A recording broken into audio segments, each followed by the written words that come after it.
एक composition rule जो कि आपके शॉट का नैरेटिव और पर्सपेक्टिव दोनों चेंज। इस रूल को सबसे ज़्यादा फिल्म मेकर्स ब्रेक करते और यही कॉम्पोजिशन रूल सबसे ज़्यादा यूज़ किया जाता है बाय फिल्म मेकर्स, फोटोग्राफर।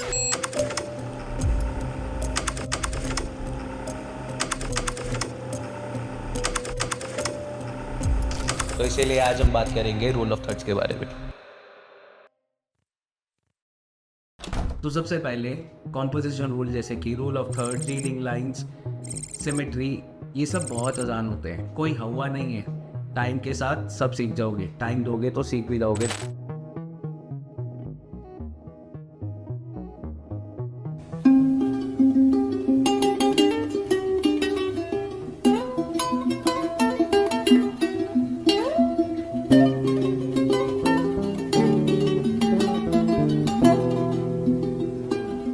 देखो ये जितनी भी चीज़ें हैं ना, ये आपके बेनिफिट के लिए बनाई है। मैंने सीख लिया, आप भी सीख जाओगे।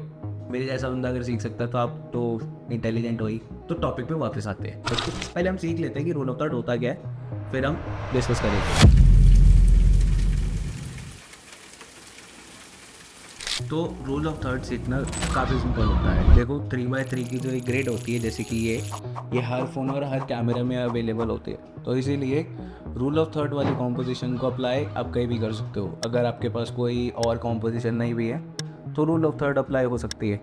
सिंपली रूल ऑफ थर्ड्स में ये 4 इंटरसेक्टिंग पॉइंट्स होते हैं, जैसे कि ये दो।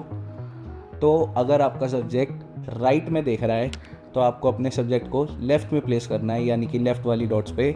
अगर आपका सब्जेक्ट लेफ़्ट में देख रहा है तो आपको राइट्स वाली डॉट्स पे सब्जेक्ट को प्लेस करना है। एंड जब आप प्लेस करते हो, जैसे कि अगर राइट में देख रहा है तो जो पोर्शन है जो राइट में आ रहा है, आपने अपने सब्जेक्ट को तो लेफ़्ट में प्लेस कर दिया, बट ये जो राइट में जो पोर्शन आ रहा है इसको आपको खाली छोड़ना होता है। और सेम उल्टा करना है, मतलब लेफ़्ट वाली साइड पे भी। ज़्यादा डिटेल्स में ना जाते हुए इतना ही होता है रूल ऑफ थर्ड्स। बट अब ये चीज़ समझ लेते हैं कि ये नैरेटिव और पर्सपेक्टिव को कैसे चेंज कर देता है।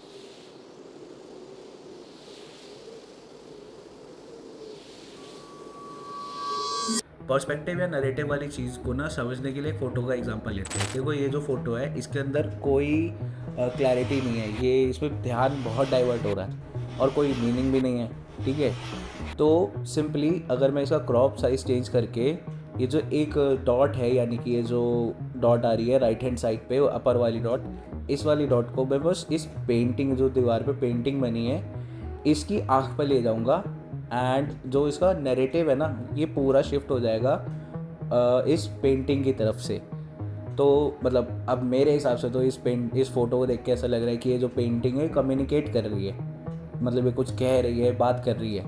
तो ये तो मेरा पर्सपेक्टिव था ना इस फ़ोटो को लेके। सो देखो मेरा पर्सपेक्टिव पहले था कि इसमें कोई चेंज नहीं है, बिल्कुल ब्लैंड फ़ोटो है। इवन मैं इसको स्क्रैप भी कर देता, बट अगर एक छोटा सा क्रॉप साइज़ चेंज करके एक ग्रिड को, यानी कि जो रूल ऑफ थर्ड वाली जो पॉइंट्स को यूज़ करके मैंने बस इस डॉट को प्लेस कर दिया इसकी आई के ऊपर, थोड़ा सा कम्युनिकेट कर रहा है, थोड़ा सा मैसेज भेज रहा है। So this is the speciality of rule of third.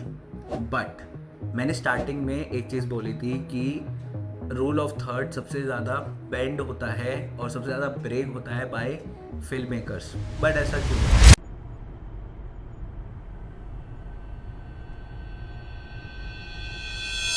मैंने स्टार्टिंग में कहा था ये जो रूल है ये सबसे ज़्यादा ब्रेक होता है बाय फिल्म मेकर्स। देखो सारे एग्जांपल में ना एक चीज़ कॉमन थी, वो ये था कि कुछ तो गलत है, समथिंग इज़ रॉन्ग। मतलब अगर थोड़ा अनईजी लग रहा था फ्रेम सारे। अब ऐसा क्यों था? फिल्म मेकर्स जो है ना वो काफ़ी क्लेवर होते हैं, वो इस रूल को ब्रेक कर देंगे एंड आपको पता भी नहीं चलेगा। बट वो ब्रेक कहाँ करेंगे? जब कैरेक्टर के साथ ना कुछ अनईजीनेस हो रहा है, यानी कि या तो वो उसको ब्रीदिंग स्पेस नहीं दी गई है, उसको फिजिकली या इमोशनली वो स्टेबल नहीं है, मेंटली स्टेबल नहीं है।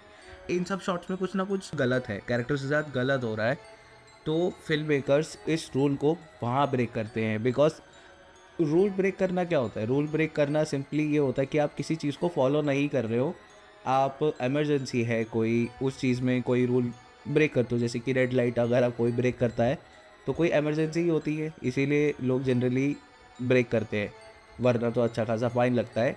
बट इन फिल्म मेकिंग अगर आप बेफालतू में रूल तोड़ दोगे, अगर आपको नहीं पता है उस रूल की अंडरस्टैंडिंग, आपको नहीं पता है, आपको नहीं समझ आता है कि ये रूल किस टाइम ब्रेक करना चाहिए, तो आप उसके कॉन्सिक्वेंसेस झेलोगे। वो कहाँ होगा, वो रिफ्लेक्ट होगा आपके शॉट में। अगर अननेसेसरी आपने रूल ब्रेक कर दिया है जहाँ मीनिंग नहीं है, मतलब वो मीनिंग को जस्टिफाई नहीं कर पा रहा है, तो वो अनकैनी लगेगा, वो अजीब लगेगा। आप रूल ब्रेक कर सकते हो, इसमें कहीं लिखा नहीं है कि ये रूल ब्रेक नहीं कर सकते, इट्स योर चॉइस।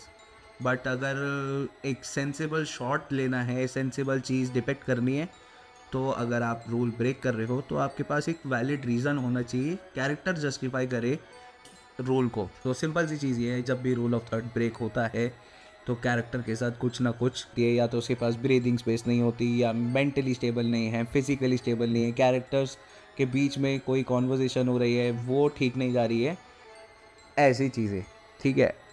तब जाके रूल ऑफ थर्ड ब्रेक होता है, तब जाके कैरेक्टर्स को नेगेटिव स्पेस नहीं दी जाती है, या समथिंग लाइक दैट। मतलब अगर आपने एग्जांपल्स देख ही लिए होंगे, सो ये सब चीज़ें होती है।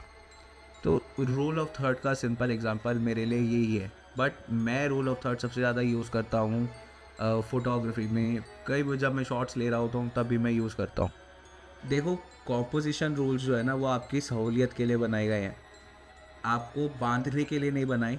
अगर आप इनको फॉलो करते हो तो ये नहीं है कि आप इनको फॉलो करो और ये एक लाइन बनी है इनके इसके बीच में ही चलना है, नहीं।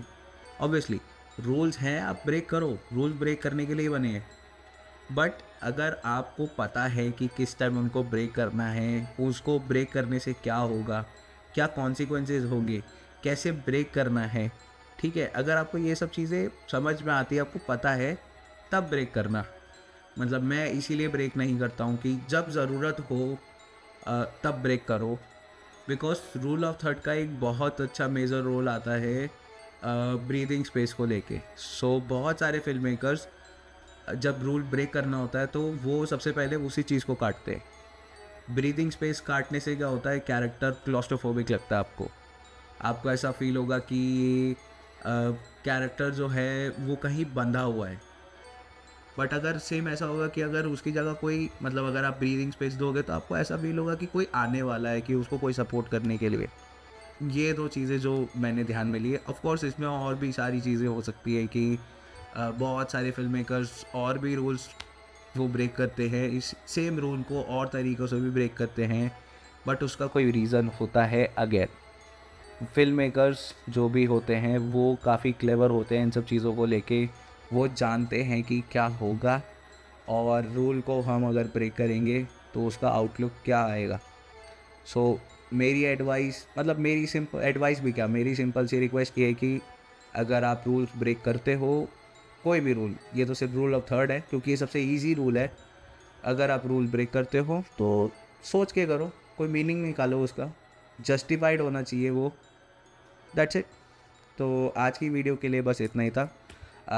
चैनल को सब्सक्राइब कर देना, इस वीडियो को लाइक कर देना, और अपने फिल्म मेकर फ्रेंड्स या फिर जिनका भी थोड़ा बहुत इंटरेस्ट है फिल्म मेकिंग के अंदर, उनके साथ शेयर कर देना। Thank you.